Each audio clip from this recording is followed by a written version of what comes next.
आइए शुरू करते हैं। भूगोल टॉपिक है खनिज एवं ऊर्जा संसाधन। खनिज एवं ऊर्जा संसाधन। खनिज एवं ऊर्जा संसाधन टॉपिक पर हम लोग क्या करेंगे, चर्चा करेंगे। इससे पहले हम लोगों ने इस टॉपिक में लोहा का अयस्क, भारत में खनिजों के वितरण, खनिजों की पेटियां और खनिजों के खोज करने वाली कौन कौन संस्था है उसके बारे में क्या किया था, जानकारी हासिल किया था। आज एक टॉपिक पढ़ेंगे, उसका नाम जो खनिज लोहा का है मैंगनीज। क्या नाम है? मैंगनीज। नाम सुना होगा आप लोगों ने मैंगनीज के बारे में कि मैंगनीज एक धात्विक खनिज है। मैंगनीज एक धात्विक और लौह खनिज। मैंगनीज कैसा खनिज है? हाँ, धात्विक भी है और लौह भी है। मतलब इससे धातु की प्राप्ति होती है और इसमें लोहा का अंश है। और आपको बता दें, मैंगनीज की प्राप्ति हमें धारवार क्रम के चट्टान से होता है।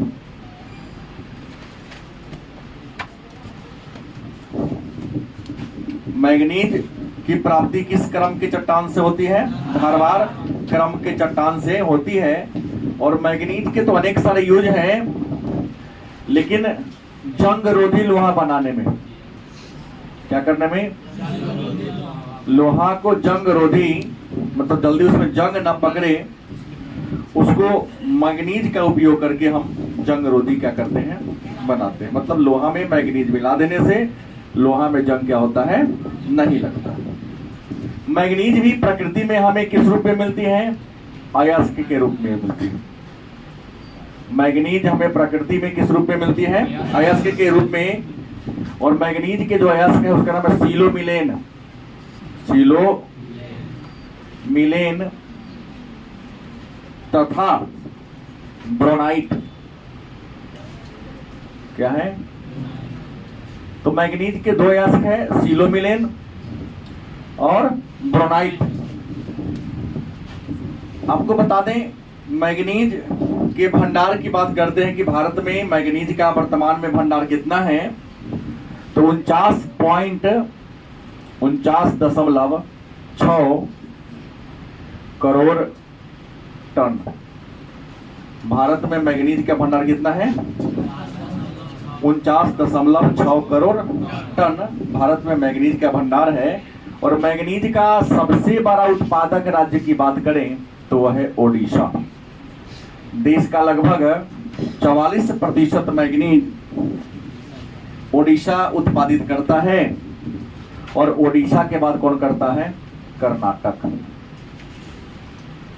ओडिशा 44% और कर्नाटक लगभग देश का 22% मैंगनीज का क्या करता है, उत्पादन करता है।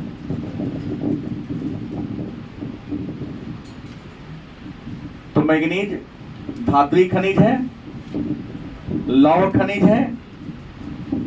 इसकी प्राप्ति धारवार क्रम के चट्टान से होती है। लोहा को जंगरोधी बनाने में मैंगनीज का प्रयोग करते हैं हम लोग हैं। और मैंगनीज हमें प्रकृति से अयस्क के रूप में मिलता है। उस अयस्क को साफ करके हम मैंगनीज प्राप्त करते हैं। और मैंगनीज के अयस्क का नाम है सिलोमिलेन तथा बोरोनाइट। सिलोमिलेन और बोरोनाइट मैंगनीज के मुख्य अयस्क हैं। भारत में मैंगनीज का भंडार मतलब कितना हमारे पास है कोठी में, मतलब पेटी में, तो हमारे पास मैंगनीज का भंडार 49.6 करोड़ टन है। मैंगनीज का सबसे बड़ा उत्पादक राज्य ओडिशा। देश का लगभग 44% मैंगनीज का भंडार ओडिशा में है।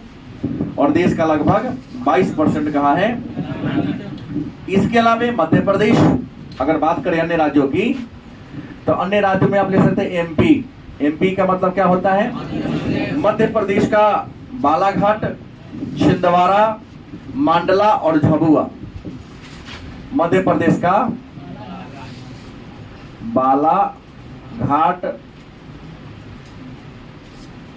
छिंदवाड़ा और झाबुआ ये जिला है जो मैंगनीज के उत्पादन के लिए क्या है। और भी जिला में होता लेकिन ये वैसे फेमस है।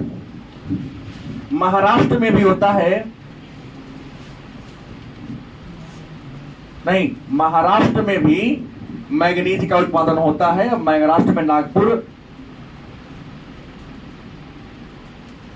भंडारा और रत्नागिरी ये महाराष्ट्र का जिला है जो मैंगनीज के लिए फेमस है। और आंध्र प्रदेश में श्रीकाकुलम और विशाखापट्टनम। अगर आंध्र प्रदेश की बात करें, एपी मतलब आंध्र प्रदेश, तो श्री काकुलम व विशाखापट्टनम ये जो डिस्ट्रिक्ट है बड़े पैमाने पर मैंगनीज का क्या करता है, उत्पादन करता है। मैंगनीज के बाद अगर दूसरे धात्विक खनिज की बात करें तो हम चर्चा करेंगे बॉक्साइट की। किसकी बात करेंगे? बॉक्साइट। बॉक्साइट की बात करें तो बॉक्साइट सबसे बड़ी बात है कि यह एल्युमिनियम का अयस्क है। बॉक्साइट किसका अयस्क है? एल्युमिनियम का अयस्क है, क्योंकि एल्युमिनियम की प्राप्ति किससे होती है? बॉक्साइट से होती है। दूसरी, बॉक्साइट अलौह खनिज है। कैसा खनिज है? क्योंकि बॉक्साइट में लोहा का अंश नहीं होता है। बॉक्साइट से एल्युमिनियम प्राप्त होता है। और आपको बता दें इसमें चुंबक नहीं चिपकता है, मतलब इसमें मैग्नेटिज्म का गुण। इसका मतलब क्या है? अलौह खनिज है, लेकिन अलौह के साथ साथ क्या है? धात्विक खनिज है। अलौह के साथ साथ कैसा खनिज है? यह धात्विक खनिज भी है। एक बात और मैं बता दूं, ये जो बॉक्साइट है इसकी प्राप्ति कहां से होती है? टर्शियरी निक्षेप। ये जो बता रहा हूं पृथ्वी के भूखंड के वर्गीकरण का काल है। जैसे पहले धरती एगो था, पेंजिया नाम था, दूग टूट गया उसका, दो खंड नाम पड़ा, गोंडवाना लैंड, अंगालैंड। पुनः टर्शियरी काल में उसका और विभाजन हुआ। तो अलग अलग काल में जो पृथ्वी का विभाजन, भूखंड जो टूटा, उसी काल सबका नाम है टर्शियरी काल में। तो टर्शियरी काल में जो निक्षेप हुआ, समुद्र से जो कुछ पदार्थ बाहर निकला या पृथ्वी के अंदर का जो पदार्थ बाहर आया, जम गया, उसी निक्षेप से बॉक्साइट की क्या होती है? प्राप्ति होती है। और आपको बता दें टर्शियरी निक्षेप के लैटेराइट याद रखेंगे, लैटेराइट चट्टानों में। लैटेराइट क्लास 10 में पढ़ा होगा आपने, एक मिट्टी भी है लैटेराइट जो लेटर से बना है, जिसका मतलब ईंट। वह मिट्टी जो ईंट के समान लाल और ईंट के समान कठोर हो, उसको हम लैटेराइट मिट्टी कहते हैं। और आपको लोगों ने शायद पढ़ा होगा कि लैटेराइट मिट्टी काजू की खेती के लिए प्रसिद्ध है। बड़े पैमाने पर इस पर काजू की खेती होती है। और कर्नाटक में लैटेराइट मिट्टी है, दक्षिण भारत में। अगर थोड़ा याद है तो याद कर लीजिए। तो बॉक्साइट एल्युमिनियम का अयस्क है, यह अलौह खनिज है, यह धात्विक खनिज है, यह टर्शियरी निक्षेप से प्राप्त होता है और इसकी प्राप्ति लैटेराइट चट्टानों से होती है। अब सवाल है कि भारत में इसका भंडार कितना है? तो भारत में मैंगनीज के भंडार की अगर हम बात करें 43.4 करोड़ टन। कितना है?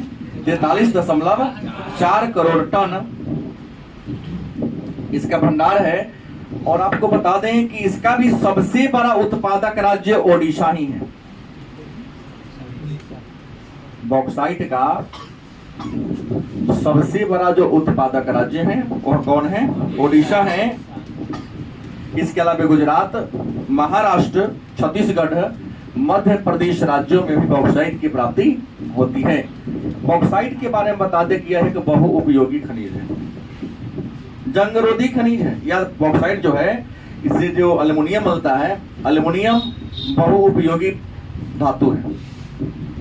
अब कहेंगे बहुउपयोगी क्यों है? तो एल्युमिनियम के बारे में अगर आप फीचर जान ले, विशेषता जान ले, तो एल्युमिनियम बहुत हल्का होता है या नहीं होता है? तो मोटर कार उद्योग में, जलयान उद्योग में, हवाई जहाज उद्योग में, इलेक्ट्रॉनिक उद्योग में, बिजली के तार बनाने में, कम दाम के इलेक्ट्रॉनिक सामान बनाने में एल्युमिनियम का प्रयोग। गलत है सही? अगर आपसे पूछेगा ना कि एल्युमिनियम के बारे में या बॉक्साइट के बारे में क्या जानते हैं, तो आप लिख सकते हैं बड़ी आसानी से कि बॉक्साइट एल्युमिनियम का अयस्क है, यह अलौह खनिज है, यह धात्विक खनिज है, इसकी प्राप्ति टर्शियरी निक्षेप से होती है, यह लेटेराइट चट्टानों में मिलता है। भारत में बॉक्साइट का भंडार 43.4 करोड़ टन है। इसका सबसे बड़ा उत्पादक राज्य ओडिशा है। बॉक्साइट का उपयोग बिजली के तार बनाने में, इलेक्ट्रॉनिक सामान बनाने में, मोटर कार उद्योग में, हवाई जहाज उद्योग में, जलयान उद्योग में किया जाता है। यह हल्का और मुलायम भी है, क्योंकि इसलिए वहां किया जाता है कि पिचक जाएगा, टेढ़ा हो जाएगा लेकिन टूटेगा। लेकिन लोहा में अगर जोर से धक्का जाए तो लोहा टूट सकता है, नहीं टूट जाता। हल्का धक्का प्रेशर दो तो टूट जाता है, लेकिन ये टूटा उठा। तो ये हो गया आपका, क्या हो गया? बॉक्साइट हो गया। कोई दिक्कत? अगर बॉक्साइट के बाद अगर हम बात करते हैं अगला एक अयस्क के बारे में, तो वह है तांबा। नाम सुना होगा आपने, तांबा।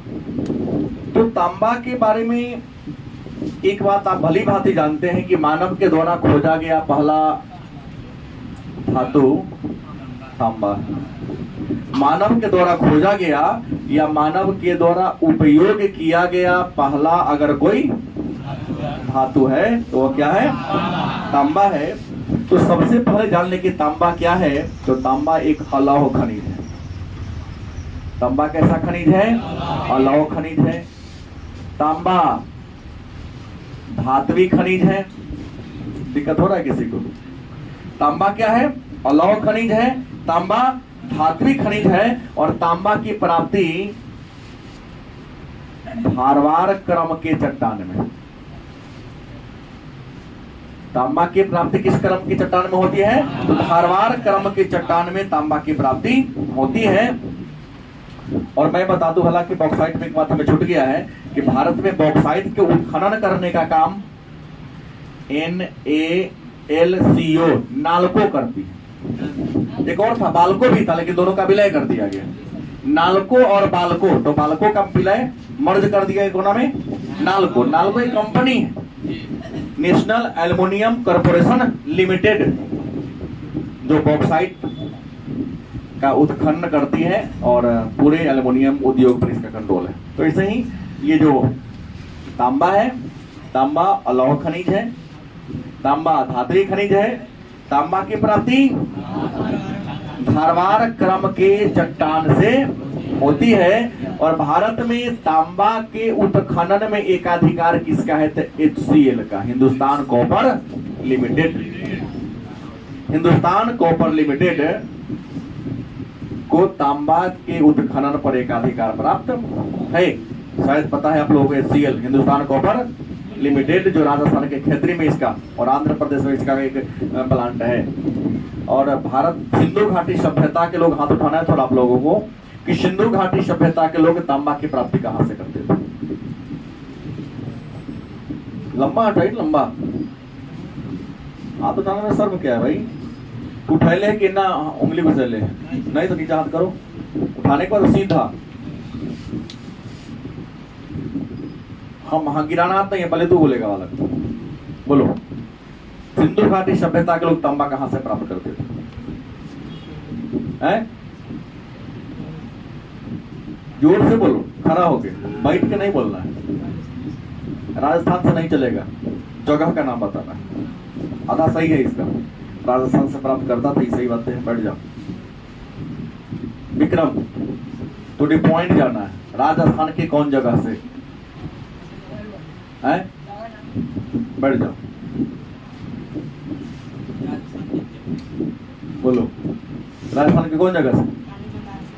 मुट्ठी को बोला, राजस्थान के खेतरी से तांबा की प्राप्ति होती थी सिंधु घाटी सभ्यता के लगभग। काली मंगान का तो करता था काली चूड़ी होता है। मेरा ये मुद्दे पर तो हिंदुस्तान कॉपर लिमिटेड तांबा के उत्खनन करने का काम करती है। अब सवाल है कि भारत में ये जो तांबा है इसके अयस्क का नाम क्या क्या है? तो तांबा आपको बता दे अयस्क के रूप में मिलता है। किस रूप में मिलता है? तो आपको बता दे तांबा भी हमारे यहाँ अयस्क के रूप में मिलता है और तांबा के अयस्क का नाम है क्यूपाराइट। क्या नाम है? क्यूपाराइट। 4 गो अयस्क है। उसके बाद मॉस्केवाइट, तीसरा है तांबा पाइराइट,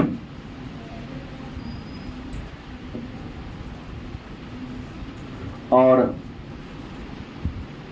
तांबा गलांड। ये तांबा के प्रमुख क्या है? अयस्क है। पूछ सकता है कि मॉस्केवाइट किसका अयस्क है? तांबा का। क्यूपाराइट, तांबा पाइराइट और तांबा ग्लांस। ग्लांड नहीं, ग्लांस किसका अयस्क है? तांबा का अयस्क। अब सवाल है कि तांबा का यूज किन किन कार्यों में होता है? तो यूज से पहले हम इसके भंडार की बात कर लें तो भारत में तांबा का भंडार लगभग 151 करोड़ टन है। 151 करोड़ टन तांबा का क्या है? भंडार। तांबा का भंडार कितना है? 151 करोड़ टन है। जितना हमें जरूरत है उससे क्या है? कम है। जितना जरूरत है उससे कम है। जाके देखो तो मैक्सिमम सामान में तारो देखो तो इसका बन रहा है। आज इसमें यूज होता है तांबा का, उसका वो भारी होता है और महंगा भी होता है।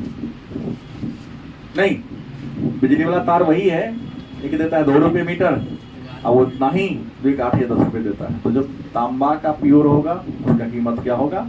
क्योंकि मात्रा कम है तो कीमत क्या होगा? ज्यादा होगा। अब सवाल है तो तांबा के बड़े उत्पादक राज्य की बात करें तो तांबा में सबसे नंबर आ जाएगा, नंबर 1 में मध्य प्रदेश। कौन आ जाएगा? मध्य प्रदेश। मध्य प्रदेश के बालाघाट जिला के मलजखंड,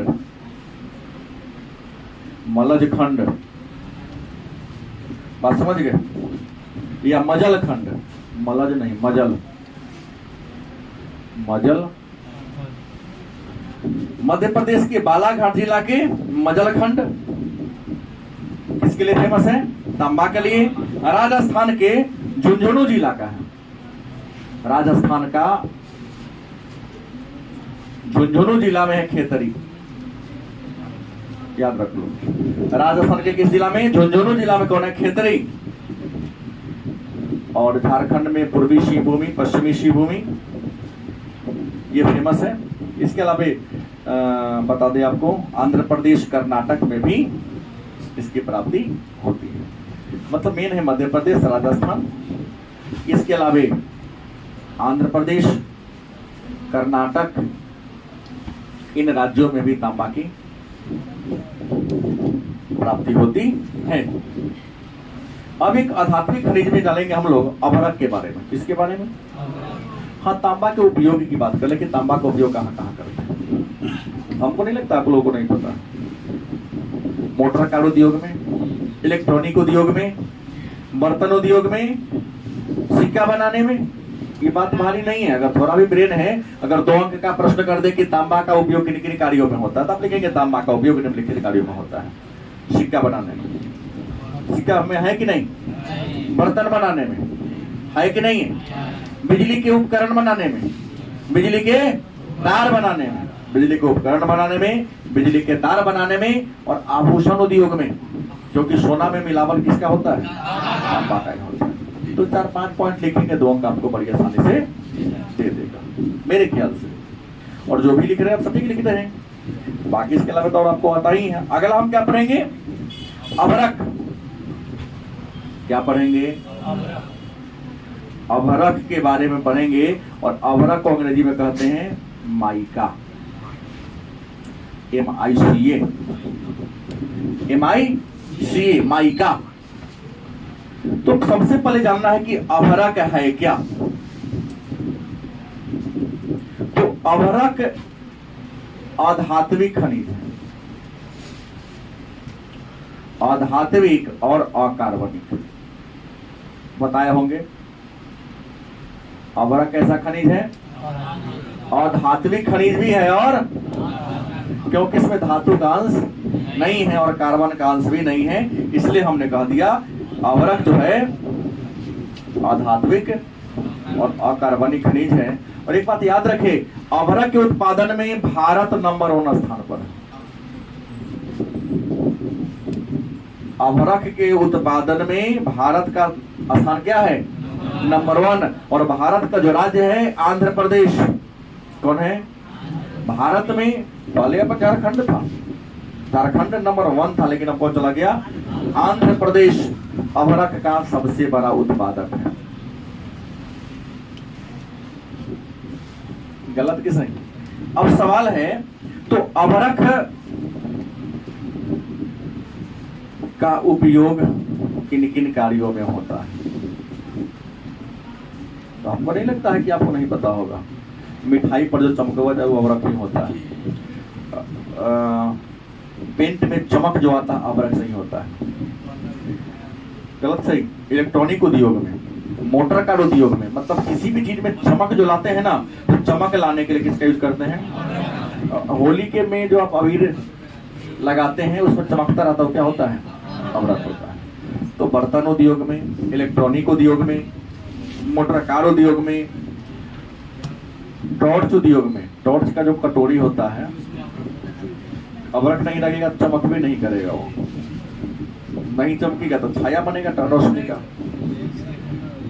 अभ्रक का प्रयोग होता है इलेक्ट्रॉनिक उद्योग में, इसलिए कि अभ्रक जो है वह ऊष्मा का सुचालक है और विद्युत का कुचालक है। माने अभ्रक जो है अपने से गर्मी को पार होने देता है लेकिन करंट को प्रवाहित, इसलिए इसका उपयोग आयरन बनाने में होता है, क्योंकि आयरन के नीचे जो गत्ता रहता है कागज का, एलिमेंट उसको कहते हैं, वो अभ्रक का ही बना होता है। क्योंकि जैसे बिजली का प्रवाह कीजिएगा तो गर्म हो जाएगा, गर्म होगा तो लोहा में सटा रहता है, लोहा को गर्म कर देगा। एक धोखा से हाथ आपका सट गया था, जल जाएगा जो, लेकिन करंट ना मारेगा नहीं। कभी कभी वही अभ्रक फट जाता है, एलिमेंट टूट जाता है, तो करंट लोहा में क्या होता है? आता है। तो एलिमेंट जो होता है इसी का बना होता है, क्योंकि गर्मी को प्रवाह करने देता है लेकिन बिजली को प्रवाह, करंट को प्रवाह नहीं करने देता है। तो अभ्रक अधात्विक खनिज है, अभ्रक अकार्बनिक खनिज है। अभ्रक के उत्पादन में भारत का प्रथम स्थान है। भारत का सबसे बड़ा अभ्रक उत्पादक राज्य कौन है? आंध्र प्रदेश है। और अभ्रक की कई किस्में, अभ्रक का कई किस्में हैं, लेकिन अभ्रक का जो सबसे बढ़िया किस्म उसका रूबी अभ्रक फेमस है। ये उजला और नीलापन लिए होता है। रूबी और नीली अभ्रक होता है, जो हल्का नीलापन में नीला होगा। उजला और नीलापन का जो रंग होता है रूबी अभ्रक सबसे अपने गुणवत्ता के लिए क्या है? फेमस है। कोई दिक्कत? तो हम लोगों ने 3-4 खनिज के बारे में जाना। अब जानेंगे ऊर्जा संसाधन के बारे में। किसके बारे में? ऊर्जा संसाधन। किसके बारे में? ऊर्जा संसाधन के बारे में चर्चा करेंगे। तो सबसे पहला प्रश्न आपके मन में होगा कि ऊर्जा है क्या? क्या नहीं होगा? ऊर्जा तो कार्य करने की सामर्थ्य को, कार्य करने की सामर्थ्य या कार्य करने की क्षमता को क्या कहते हैं? और काम करने के लिए आप क्या करते हो? ऊर्जा प्राप्त करने के लिए क्या करते हो? आप भोजन करते हो। लेकिन मशीन को ऊर्जा ईंधन के रूप में से प्राप्त होता है। तो ऊर्जा क्या है? तो कार्य करने के लिए मानव के लिए, बड़ा ही मानव या मशीन सबके लिए ऊर्जा जरूरी है। मानव ऊर्जा की प्राप्ति भोजन के रूप में करता है, लेकिन मशीन जो है ईंधन के माध्यम से, ईंधन एक प्रकार के मशीन का क्या है? भोजन है। चाहे वो पेट्रोल हो, चाहे डीजल हो, चाहे किरोसिन हो, चाहे एलपीजी या सीएनजी गैस हो, चाहे बैटरी हो, जैसे दे बिना ऊर्जा के, जैसे इंसान नहीं चलता वैसे मशीन भी नहीं चलता है। तो कार्य करने की क्षमता या सामर्थ्य को क्या कहते हैं? ऊर्जा कहते हैं। अब है जो ऊर्जा है जिसको हम ईंधन भी कह सकते हैं। ये जो ईंधन है हम इसको 2 वर्ग में बांट के पढ़ते हैं। ईंधन का उपयोग के आधार पर कितने वर्ग हैं? एक है परंपरागत, परंपरागत ईंधन का होता हो चाहे ऊर्जा का होता हो, और दूसरा क्या होगा? गैर परंपरागत। तो ऊर्जा के कितने स्रोत हैं? तो उपयोग के आधार पर ऊर्जा के दो स्रोत हैं, एक कौन है? परंपरागत ऊर्जा, और दूसरा कौन है? तो मन में होगा ये परंपरागत ऊर्जा क्या है? परंपरागत ऊर्जा क्या है? बड़ी आसान सा उत्तर होगा कि परंपरागत ऊर्जा उस ऊर्जा को कहते हैं जिसका यूज हम परंपरा से करते आ रहे हैं। आदि जब से मानव धरती पर आया तब से ही उसका यूज करते आ रहा है। हाँ, अलग अलग तरीके से यूज करता था, लेकिन कर तो रहा है। तो ऊर्जा के वे स्रोत जिसका हम परंपरा से, आदिकाल से, प्रारंभिक काल से यूज करते आ रहे हैं, क्या कहलाएगा? और गैर परंपरागत ऊर्जा क्या है? तकनीक में, टेक्नोलॉजी में डेवलपमेंट के कारण, टेक्नोलॉजी में विकास के कारण उसके रंग रूप आकार प्रकार को बदलकर जब हम ऊर्जा के साधनों का प्रयोग करते हैं तो क्या कहेंगे? अब कहोगे परंपरागत ऊर्जा के उदाहरण क्या होगा भाई? तो परंपरागत ऊर्जा में होगा लकड़ी, कोयला, पेट्रोलियम। तो शुरू से इंसान ने पेट्रोलियम, चट्टानी तेल भी कहते हैं, यूज करते आ रहा है। और गैर परंपरागत में क्या होगा? था बिजली, सौर प्रेत, पवन ऊर्जा, जिसको वायु ऊर्जा कहते हैं, भूतापीय ऊर्जा, बायोगैस, गोबर गैस जगह कहते हैं आप लोग हैं। ये सब टेक्नोलॉजी विकसित हुआ है तब ना बना है, लेकिन शुरू से ही जल ऊर्जा का, उसके बाद लकड़ी का, कोयला का, पेट्रोलियम का इंसान शुरू से ही यूज करते आ रहा है। प्रकृति से जैसे लिया वैसे यूज कर लिया। जिसका इंसान परंपरा से, टेक्नोलॉजी नहीं था तब यूज किया, और आज टेक्नोलॉजी हो तो रंग बदल के कर रहा है।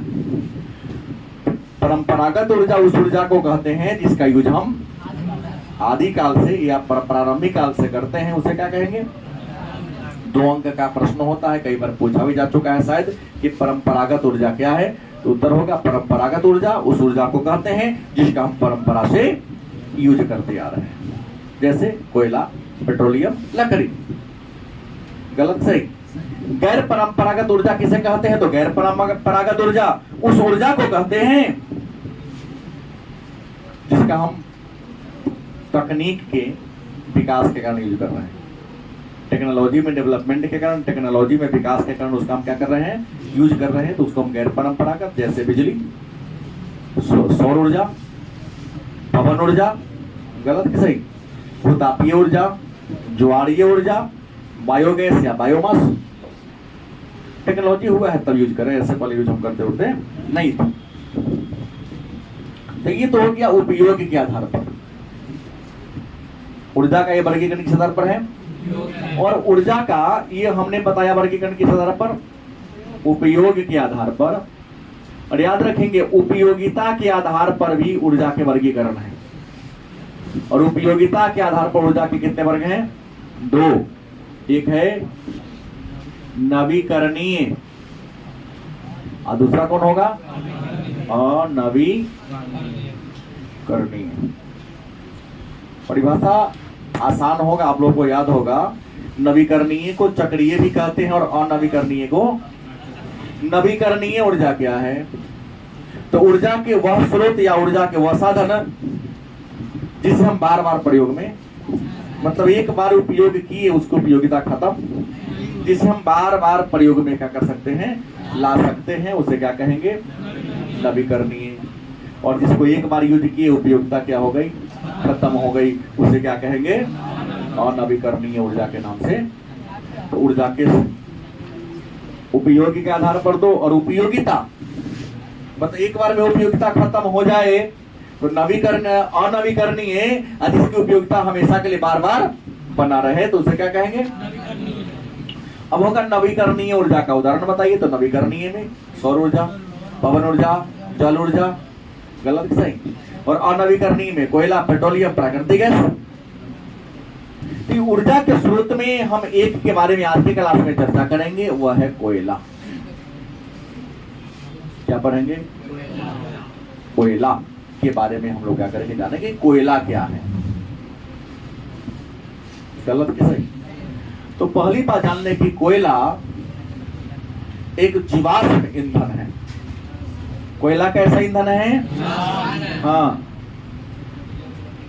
जीवाश्म ईंधन। कोयला कैसा ईंधन है?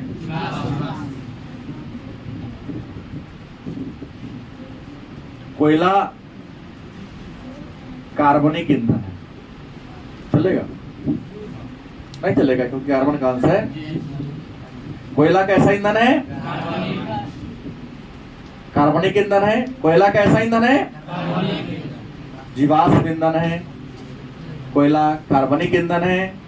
गलत कि सही? अब कहोगे कि सर कोयला बनता कैसे?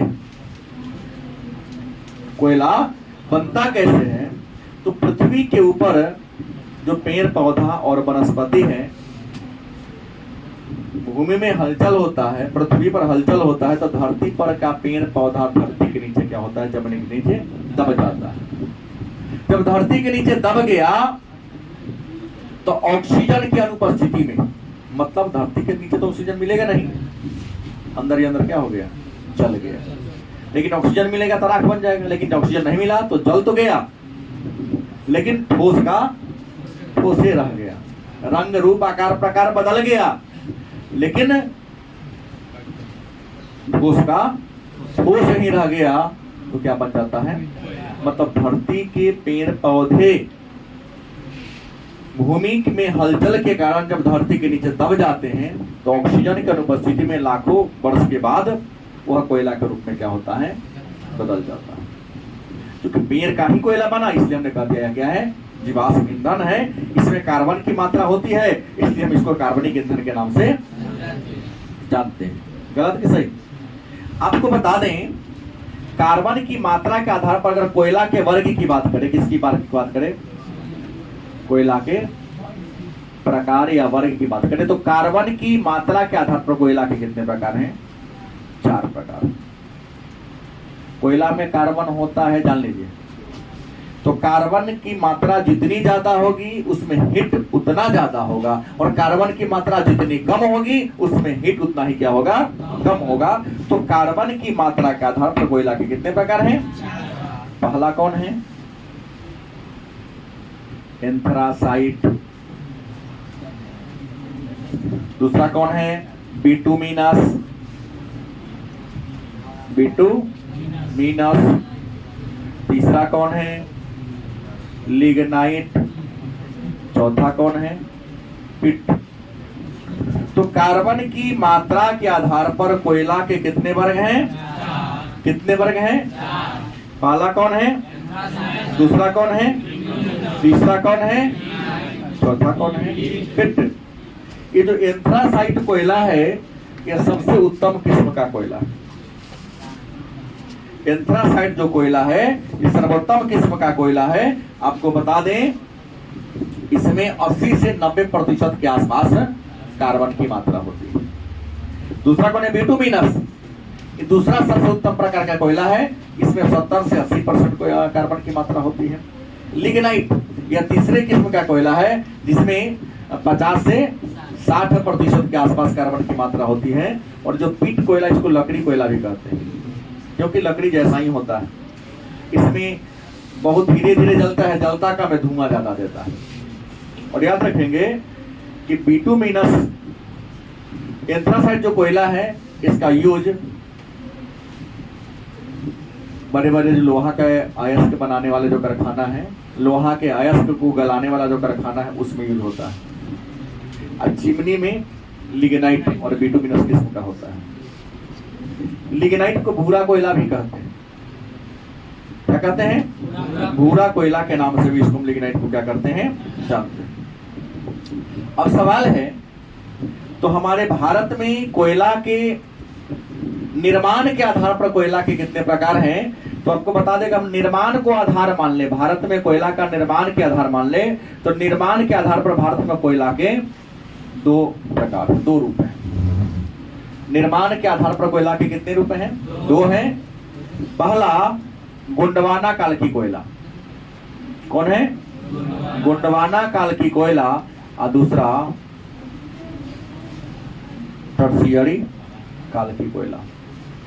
अगर बात करें भंडार की, तो भारत में जितना कोयला का भंडार है उसका 98% कोयला किस काल की है, और 2% कोयला है टर्शियरी काल के। लेकिन अगर हम यूज की बात करें, उत्पादन की बात करें, तो देश का 99% कोयला गोंडवाना काल का यूज करते हैं और मात्र 1% उत्पादन होता है टर्शियरी काल का। और गोंडवाना काल की कोयला भारत के 4 नदी घाटी में है, जैसे दामोदर नदी घाटी, महानदी घाटी, सोन नदी घाटी और वर्धा गोदावरी घाटी। ये 4 ऐसा नदी घाटी जहां बड़े पैमाने पर कोयला मिलता है। बात समझ गए। भारत में कोयला की अगर बात कर लें तो ये बात हम लोगों ने जान लिया। अपने भारत में कोयला की खान की बात कर ले कितने हैं, तो भारत में कोयला की 576 गो खान है। कोयला के कितने खान हैं? भारत में कोयला के लगभग 576 खान हैं। और आपको मैं बता दूं कि कोयला के उत्पादन में भारत का कौन सा स्थान है, तो सबसे नंबर 1 में आ जाता है कौन? चीन। दूसरा में आता है USA, या तीसरा में कौन आ जाता है? मतलब कोयला के उत्पादन या जो भी करो भंडार में इंडिया का नंबर क्या है? तीसरा है। और भारत में कोयला के बारे में सबसे पहले जानकारी 2 भाई ने दिया था, नाम था समर और हिटले। समर और हिटले नामक 2 अंग्रेजों ने इसके बारे में जानकारी दिया था। और भारत में कोयला का पहला खान पश्चिम बंगाल के रानीगंज में। कहा? पश्चिम बंगाल के रानीगंज में सबसे पहले कोयला की खुदाई किया गया था। तो भारत का सबसे प्राचीन, सबसे पुराना कोयला का खदान कौन है? रानीगंज। और सबसे गहरा भी है, अंदर तक।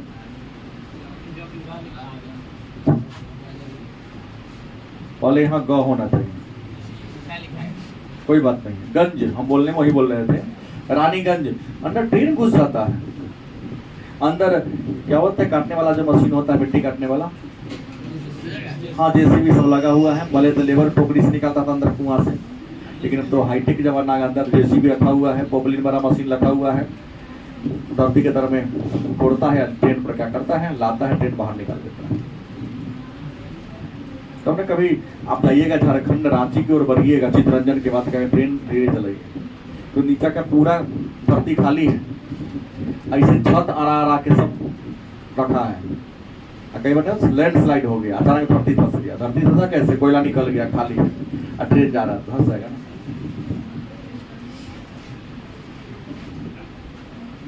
पहाड़ी इलाकों में स्लो चलता है, जहाँ कोयला का है, लोहा का है, खना रहा है, तो लैंडस्लाइड तो हो गए।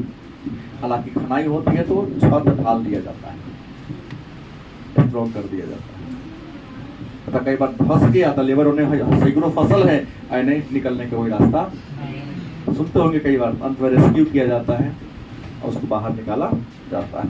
तो ये कोयला की खान है। अब प्रश्न है कि कोयला में उत्पादन की बात करें तो कोयला के उत्पादन में वाले राज्य हैं, नंबर 1 छत्तीसगढ़, 2 झारखंड,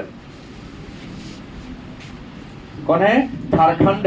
तीसरा ओडिशा की बात कर ले, क्या बोले हैं? एक और, हाँ ज्यादा झारखंड में। मध्य प्रदेश की बात कर ले, उसके बाद तेलंगाना की बात कर ले, महाराष्ट्र में भी होता है, और पश्चिम बंगाल तो छूटिए गया, पहले क्या नंबर वही था, पश्चिम बंगाल। देखिए इसके अलावा कर्नाटक, तमिलनाडु में भी होता है, लेकिन ये जो राज्य है कोयला के लिए क्या है? प्रसिद्ध है। गलत की सही?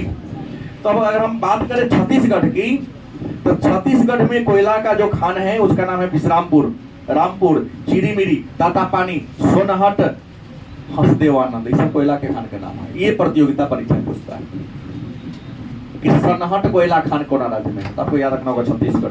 तातापानी कहाँ है, रामकोला कहाँ है, विश्रामपुर कहाँ है, चिरमिरी कहाँ है।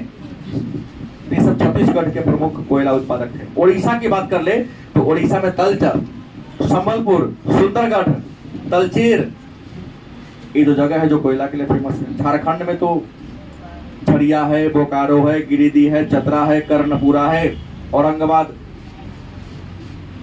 कोयला के लिए फेमस। झारखंड का एक जिला है धनबाद, वहां इतना ज्यादा कोयला है कि धनबाद को कोयला नगरी कहते हैं। धनबाद को क्या कहते हैं? वहां के मिट्टी भी पूरा काला है और कोयला अनुसंधान संस्थान वहीं पर है।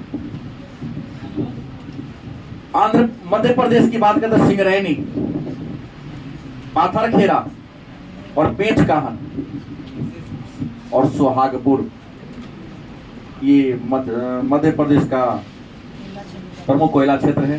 तेलंगाना में बात करें तो गोदावरी घाटी जो है कोयला के लिए फेमस है। अगर महाराष्ट्र की बात करें तो महाराष्ट्र में वर्धा नदी घाटी और चंद्रपुर कोयला के लिए फेमस है। पश्चिम बंगाल में रानीगंज, पहले ही बता दिया हूँ, पुरुलिया और बांकुड़ा। रानीगंज, पुरुलिया और बांकुड़ा जो है वह कोयला के लिए पश्चिम बंगाल में क्या है? फेमस। इसके अलावा पूर्वोत्तर भारत में मेघालय, असम, इन राज्यों में भी कोयला मिलती है, लेकिन वह टर्शियरी काल का कोयला है, मात्रा इसकी क्या है? कम है। उत्तर प्रदेश, बिहार में बहुत कम के मात्रा कोयला है, खनने में महंगा पड़ेगा इसलिए इसकी खुदाई नहीं करते हैं। हर राज्य में ऐसा है, खनिज है, लेकिन हम उसको यूज करें, लाभदायक हो तब ना करेंगे। देखते हैं बहुत ऐसे किसान हैं जो अपने खेत में धान उगाते ही नहीं है, कि जितना उगाने में लागत खर्चा होगा, आमदनी क्या होगा उससे बहुत कम। ये केवल कोयला के बारे में पढ़े हैं। अगले क्लास में हम लोग पेट्रोलियम, प्राकृतिक गैस और कहां कहां भारत में परमाणु से बिजली बनता है उसके बारे में क्या करेंगे, जानेंगे।